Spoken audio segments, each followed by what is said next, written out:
Hello and welcome to my YouTube channel. Once again, today we have the case of Alexis Sharkey. This is such a recent event that we really don't have much to say. Being very honest, there will probably be more details in a while that are not useful to form a more detailed case. As requested by many, I've decided to bring it now. All in all, being an influencer, we have several details about Alexis and her last days. So, from that perspective, is the information enough to make a whole video? She was Alexis Sharkey, born on February 6, 1994, in Pennsylvania, United States. Her mother is Stacy Clark Robinold, and her father, Mike Robinold. At the time of the events, she was 26 years old. Alexis was what we know as an influencer, or rather, she worked with her social networks. Although, according to her sister, she didn't like the term influencer much. She preferred to consider herself a businesswoman. At the time of the events, she had reached 20,000 followers on Instagram, while now she is nearing 90,000. They might even be more by the time you're watching this video. She had become known, as I already told you, through her Instagram, Alexis Sharkey, which is still available if you want to see her previous posts. Pictures of her friends, family, and even her husband. From what we know, this was a job she really liked. She used to post pictures every week, travel, show parts of her life, and interact a lot with her followers. Of course, things are not always as they appear on social media. A person is not always completely happy, as we will see in this case. But clearly, as it was her job, she showed the interesting parts of her day-to-day life. Once she started to become more well-known, she expanded to other networks. Little by little, she established herself. She particularly liked to talk about skincare, in addition to fashion and travel. One thing that is not a minor detail is that her posts were mostly positive. She liked to always express a rather cheerful message. Alexis actually graduated from university in 2016. She graduated with a degree in biology with the highest honors. In addition, she had gone to study psychology and nutrition to a lesser degree. In fact, she was a great student. Her grade point average, that is, her grades, were in the top 2% of the University of Pittsburgh. During that time, she had also started working at Twin Peaks, a fairly well-known restaurant in the area, in Odessa, where Alexis lived. By 2017, Alexis had broken off her engagement with her previous partner and decided not to get married. And it was then that she met Tom Sharkey at this restaurant where she worked, who was a person who went daily. They got along very well. She found it easy to strike up a conversation. They talked all the time until they finally started dating. One of the things that caught Alexis's attention about this man is that he traveled a lot for his work, and she loved to travel. It's quite noticeable on her Instagram how from the moment she graduated from university, she decided to go traveling. From then on, she never stops. She really liked that lifestyle. Getting to know new places was a dream for her. By the time this tragedy occurred, she had already visited several beautiful places. It can be clearly seen on her Instagram. At the same time, she fully committed herself to a company called Monet. Of these, in which the more people you bring to the company, or the more people you manage to sell your products to, the more you level up. More than anything, you level up each time you bring more people. As Alexis was very charismatic, she did very well in these types of companies. She was very proud of the progress she had made there. The reality was that portraying an influencer image and a jet-setting lifestyle suited her well. It allowed her to live as she desired. All in all, she worked from her phone, and what she had to do was sell that lifestyle and Monet's products. Regardless of the type of company she was in, which for some people may be questionable, she was doing very well. As I said, Alexis began to expand little by little to other platforms. One of them was YouTube. That channel you see on screen currently has 10 videos. And she showed part of her life on it, like some clothes she wore or had recently bought. She also has a video about her extensions. The rest of her content is mainly travel vlogs. In her first video about the 25-day trip, we see her husband Tom Sharkey for the first time, whom she later married. By the way, in 2019, the 2-minute video shows them looking quite happy. That's all I can salvage. Nothing more to say. You likely won't see them fighting because most people don't post such things on YouTube. The couple's deep love for each other is evident. She also shared glimpses of her life on TikTok. There we can see more about her humor, what things she liked, her house, and a little more about her husband. For context, when the events happened, they were living in Houston, Texas. Before settling down, they had been having a good time there. In Colorado, Alexis made a few posts, recorded and published blogs about when she was living in Colorado and when she was moving. Just before the pandemic, they decided to finally settle down in Houston. So that's the first impression we have of Tom. In addition to the Instagram posts in which he talks about how much he supports her, about how affectionate he is and how nice it is to live with him through all those things. The problem is the doubt that now falls as we have testimonies of a not-so-perfect life. Even so, Alexis lived each day as best he could. She made friends easily, being sociable and clearly loving to be surrounded by others. Just when she moved to Houston, Alexis wanted to make new friends. For that, there is an application called Bumble Best Friends Forever. I'm sure there must be other applications, but this was the one that Alexis specifically used. There she met a person who, during the investigation, would call herself Alexis's best friend. She is Tanya Ricardo, who would later speak a little more in depth about her relationship with Alexis and what was going on at that time. That video is what you're watching right now, and some people found it a bit strange. Soon, I'm going to leave you with some parts, so you can see how she responds to some questions they ask her, so you can see if you catch any strange behavior, right? She moved here in January and we met, within weeks of her moving here. I was kind of looking for a new group of friends. And I brought this group of friends together, And since then, she has been part of our circle. She seemed bored and full of life to me. I didn't know her. How would you describe her to a subscriber? Just like you, she was always cheerful, smiling, and drew many people's attention. People looked up to her. She was just very always positive, always very well known. She knew a lot about what was going on. I loved being an influence. As you can see and share, do you know tips and methods about makeup and hair and fashion? If we needed her to do something about it, she was definitely the girl to go to. Did you meet her? We met on Bumble Best Friends Forever. So she was a girl's girl. She was looking For friends. When did you meet her? Yes, she was looking for friends, and she definitely found people who really, truly loved her. And so when was the last time you spoke with her, talked to her? She was at my house over the weekend. We spent the weekend together with my family. And then we made plans on Friday to meet up on Saturday because it was raining and we were going to watch movies all day. The The last time I spoke with her was on Friday around 6 in the evening. That's when my last text message was sent to her. Yes, and she responded without answering. Did you hear from her? Was it just the end? Did you think everything was okay? I thought everything was fine, but woke up very early the next morning. I sent a message to the girls group. We have a shared chat, and I asked who is going to come see movie day or whatever. Alexis would be the first person to respond.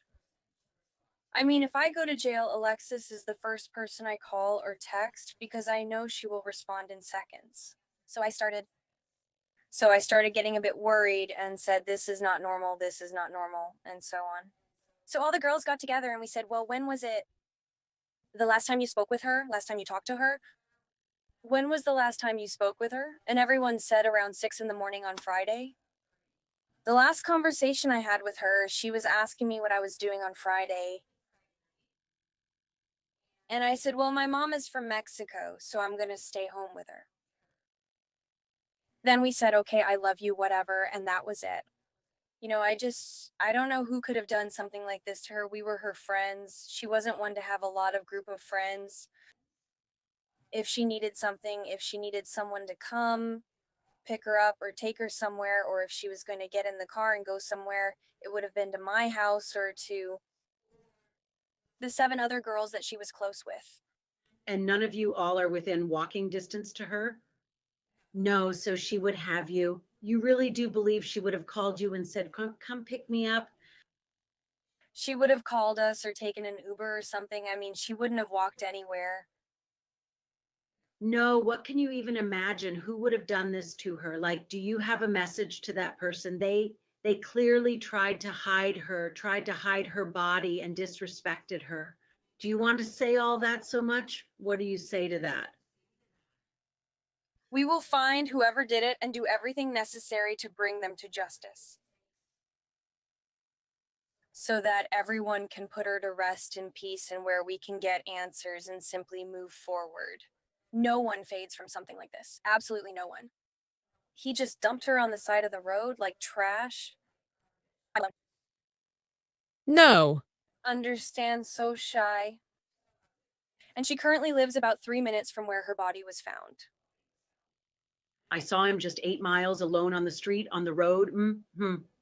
And is it that she never as is, like she doesn't have her phone with her? No, any of the, like you've talked to her, like, oh my God, this wasn't there. This wasn't there. This was no.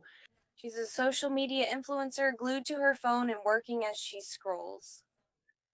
Like I said, if I was in trouble, she would be the first person I would call. And then, until yesterday, is when her phone was shut off by whoever has it, or maybe it was thrown somewhere and it finally died. I mean, when we realized that her social media was not active for over 12 hours, I said, this is not okay.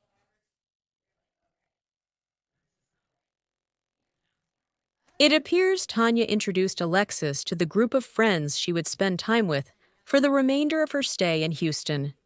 According to Tanya, she invited her to a dinner, and from that moment, they became inseparable. But before we continue, should we talk a little more about the husband, that is, about Tom? It's a concept many people don't seem to grasp. The issue is that we don't have much information about him. He didn't appear much on social media, in interviews, unlike the family and friends, so our knowledge of him is limited. What we know is that Tom Sharkey was in his 40s, about to be 50s, when he met Alexis, while she was in her early 20s. It really might not mean anything, but just so you know, he had already been married and divorced, in addition to having 2 children. He had already experienced a lot of things that Alexis hadn't. Given all this context, then, what was his life like up to this point? Let's move on to the day of the events.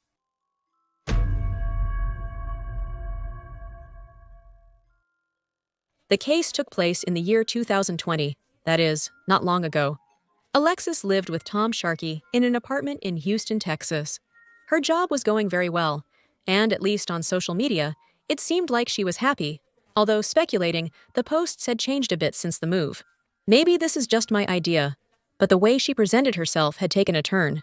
Although you can see it for yourselves, below I leave you Alexis's Instagram so you can go. At the end of that year, 2020, she went on a trip with a friend to Marfa, Texas. After this, she went with a group of friends to Tulum in Mexico, but without Tom.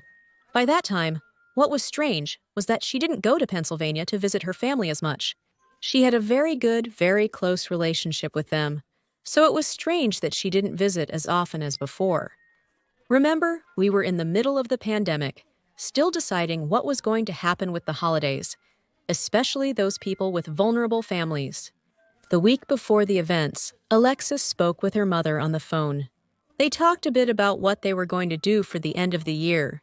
Since Stacy wanted them to spend Christmas together in Pennsylvania with the whole family, as Alexis couldn't go there. For Thanksgiving, that was the last time Stacy spoke to her daughter on the phone, or rather, the last time she would hear her voice. However, the last time Alexis officially communicated with her mother by message was before she disappeared, on November 24th of that year. That is, a day before Thanksgiving. Now keep this in mind. This is the last time she officially talks to her mother, because later there will be another occasion in which her mother receives a message from her phone. But we don't know if it was really Alexis. The whole of November 25th goes by like this, and finally Thanksgiving Day, November 26th, arrives. In the morning, according to Tom, he and Alexis have something to eat together. That was their whole celebration. They had a sort of Thanksgiving breakfast. What seemed strange to several people is that they had recently gotten married and didn't spend that day together. Alexis went to eat with Tanya and another friend, so she celebrated with her, even though there was really nothing obliging her to spend that day with her partner. Even so, it was a bit strange. But even stranger is that after the celebration with her friend, she went out for drinks with a friend of hers. She stayed at a bar with this person until 3 in the morning. After this, she sent a message, around that time, to Tanya to tell her that she wanted to stop by her house and maybe stay the night because she had left some things there. According to Tanya, she was asleep at that time, so she didn't see the message. When Alexis arrived then, she took her car that she had left there and left. All of this, supposedly, because from the time she left the bar until the morning, something happened in between. Alexis, as you will realize, used to have her phone glued to her hand. She posted on Instagram all the time. After all, it was her job. She uploaded stories on Instagram daily, sharing photos of everything she did and interacting in every way possible. On this occasion, the 27th of November, Black Friday was starting. Black Friday is a well-known event in the United States, particularly for its numerous deals. People go crazy in that country for Black Friday deals. So, that day, Alexis had to be promoting Monet's products from the morning, because it was clearly a day of massive deals. The thing is, she never did it. There was nothing on her Instagram that morning, and it's not that she overslept or anything, but Alexis had disappeared. We can speculate about this, but honestly, after seeing what I'm going to tell you, you'll probably think the same, that Alexis, by that point, had already disappeared.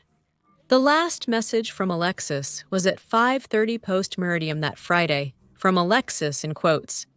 She communicated via message through her phone with her friends to arrange to meet that night. Tanya, her best friend, said that she told her she couldn't go out because her mother was still visiting for Thanksgiving and that she would stay home that night. The plans in the group then changed to meet the next day to have a girls' sleepover. A few hours later, around 11 at night, Tom sent a text message to the boyfriend of one of Alexis's friends, named Sean, to ask if he had heard from her. Sean decided not to waste time with text messages given the situation, and immediately called Tom. That's when Tom told him that Alexis had disappeared, and that the two had fought before she left his house barefoot, and he hadn't seen her since then. According to him, in that call, he said that Alexis had jumped the fence of the property and there was a black car waiting for her that had taken her away. That phone call lasted about 45 minutes, during which Tom told John everything that had supposedly happened before Alexis left his house. Interesting fact, Tom would later change his story several times throughout the investigation. At some point, he told the police that Alexis was wearing a jacket and running shoes when she left the house.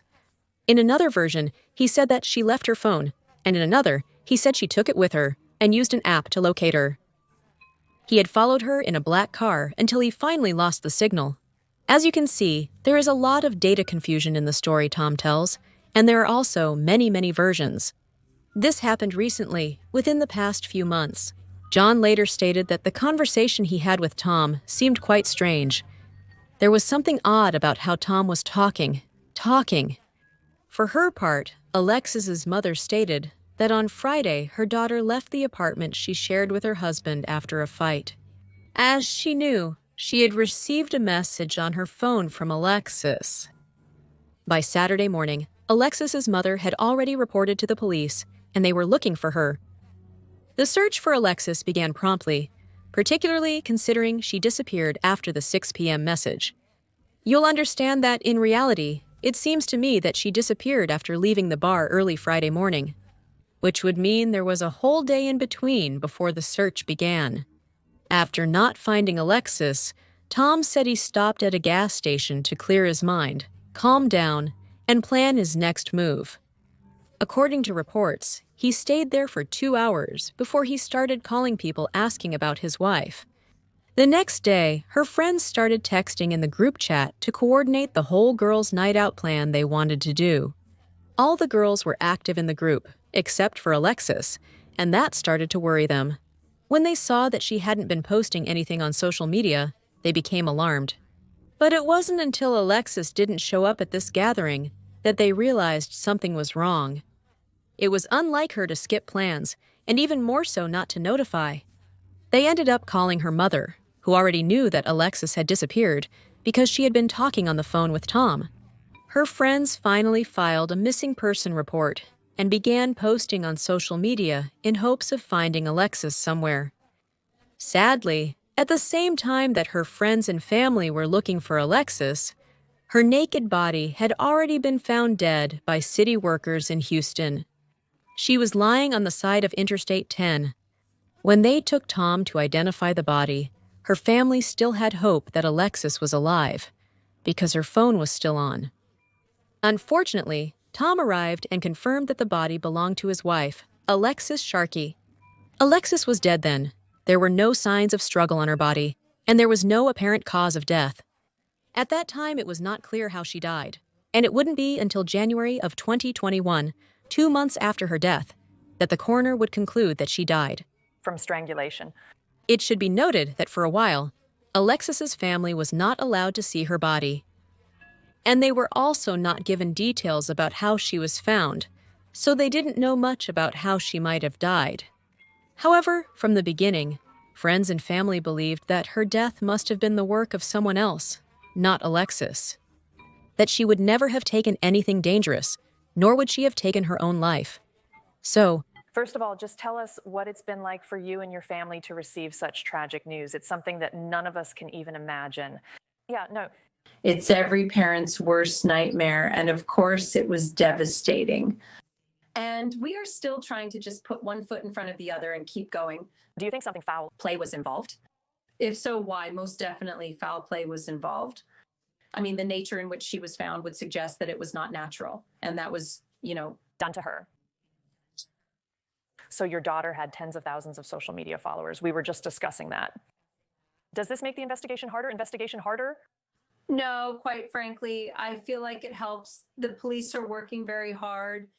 I feel like this just keeps, I hate to say pressure because it sounds like I don't think they're doing their job. They are. But I just think it keeps the focus on her. And to solve it, they reached out to me. They've reached out to the authorities. We've seen a huge outpouring from the people of Houston. So what would you say to her killer if you could talk to that person right now? You're showing these pictures. It definitely makes it hard. I would just ask why. It makes no sense because she was beautiful and she was loving and she was so good to people. I don't understand. What I hope her legacy is all growing up. We've taught our children to love and to be kind to others and be good to them and make them feel good. From her growing up time, I knew she was like that. But when she went off in the world, I hope that carried on.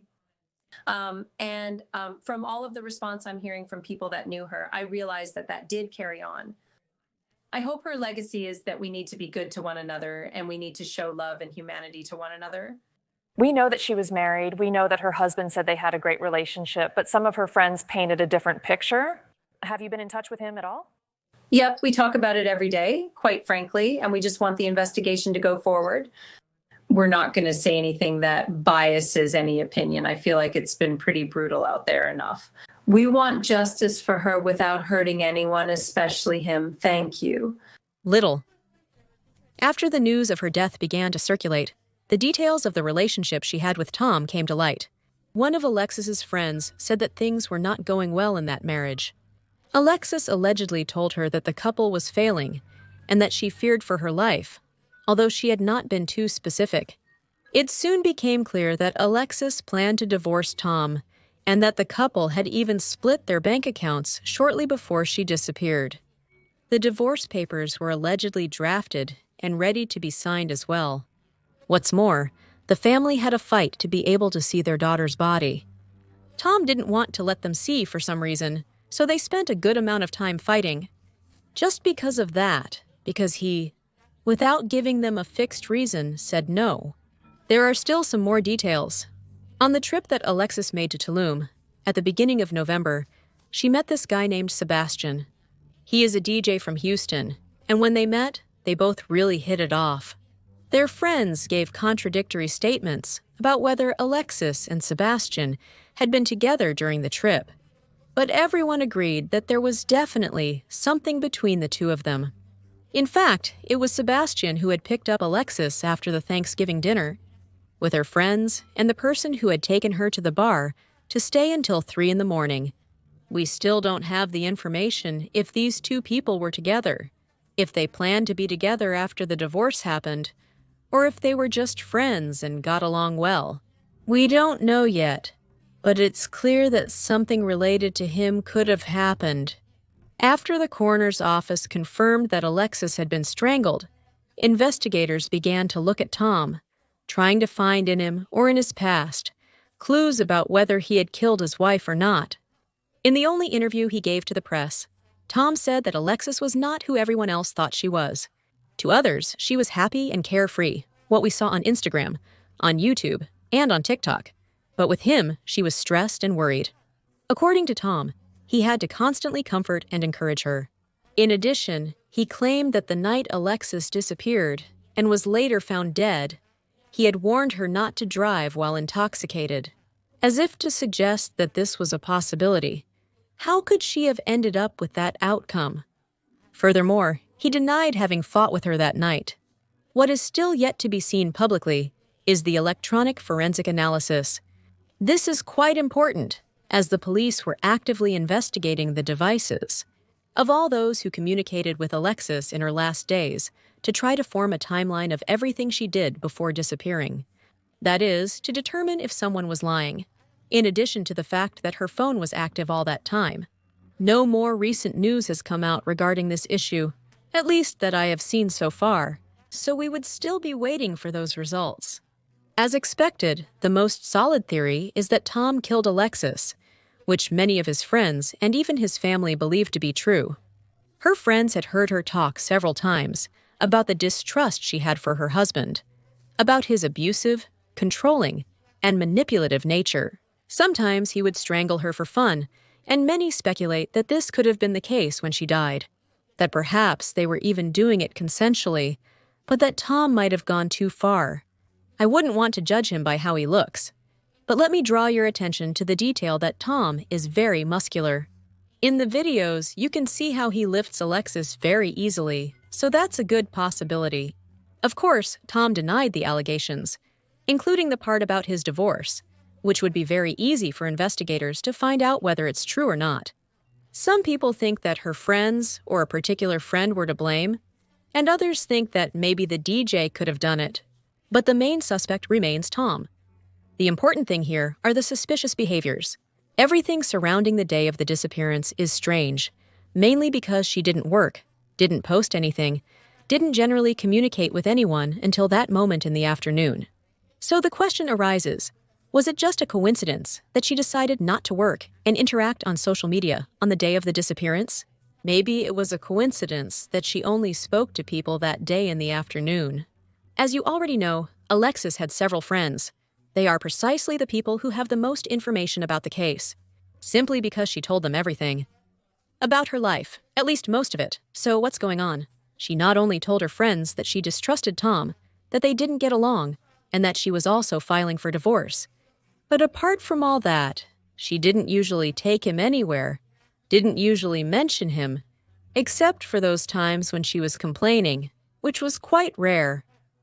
According to 3 of Alexis's friends, Lauren Brooks, Ali Kale, and Courtney Ettinger, she had expressed concern for her well-being in the weeks leading up to her death.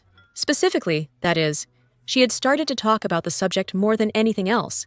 Just before disappearing, Brooks said the following, "I'm going to be honest, she confided in me how worried she was about her safety. When we went to Marfa, Texas, almost a month ago, we were sitting at dinner and she lost control.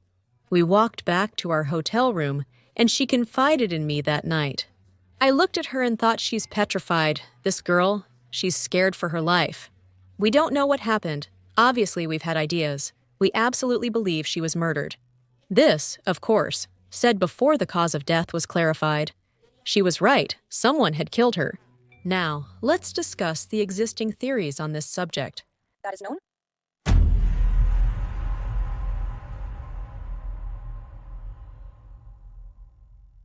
The first, of course, is the husband's, that Tom was the guilty one. I can tell you right now that Tom's story is one of the most made up and simple ones I've seen so far. Saying it that way may be too harsh. We are clearly far from proving his guilt or innocence. But come on, how are you going to say that they fought, that she left barefoot, and that a black car was waiting for her? Is it really such a simple story to get rid of the issue that she has disappeared? Especially the details, as he first says she was barefoot, then he says she had shoes on, then he specifies what clothes she wore, and then he contradicts himself. He does a lot of things that truly don't seem like they're from a reliable witness. In addition to the problems he caused for the family to see Alexis's body. Why?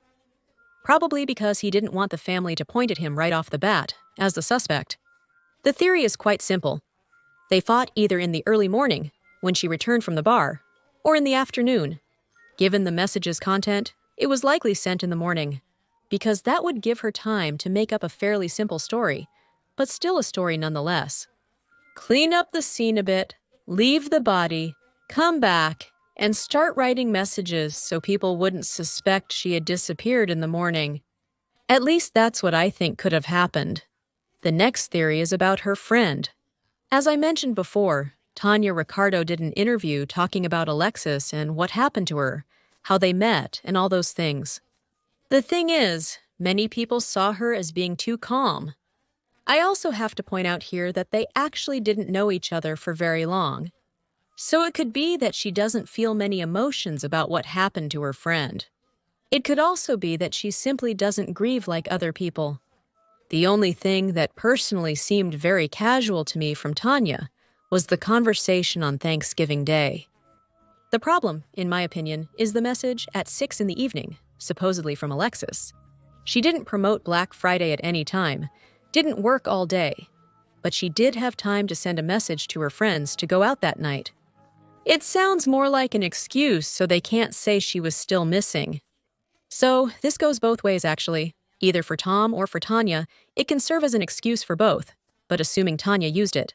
What I can tell you is that maybe Alexis went back to her friend's house to get her things, that she was actually awake, that she was the one to blame for what happened, and that she kept her friend's phone to plant the evidence.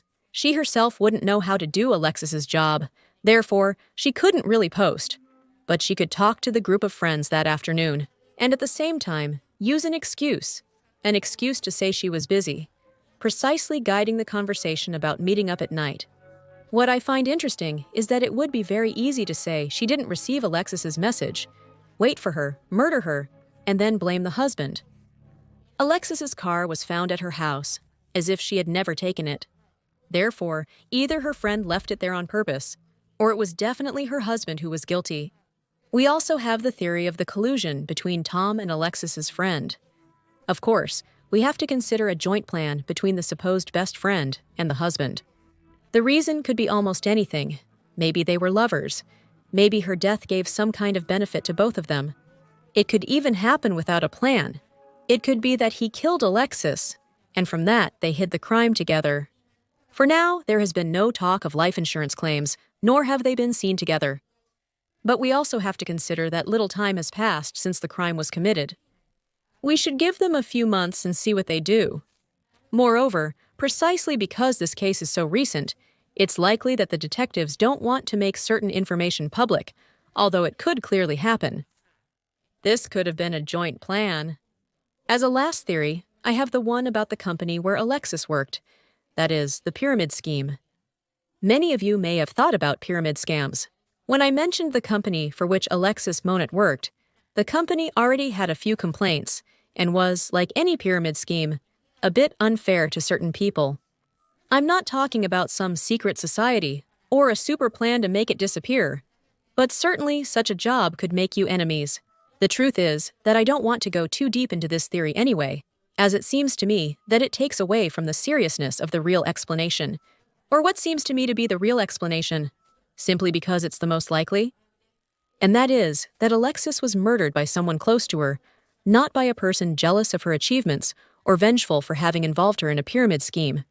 But the possibility is within everything, so this is as far as we go. Tell me, what do you think about this case? What do you think is the most likely theory? Leave it in the comments. Here are my Patreons and channel members. Thank you for supporting me through these means. And with nothing more to say, here is a new video. Here is a recommended video. You can subscribe by clicking on my face and see you in another video.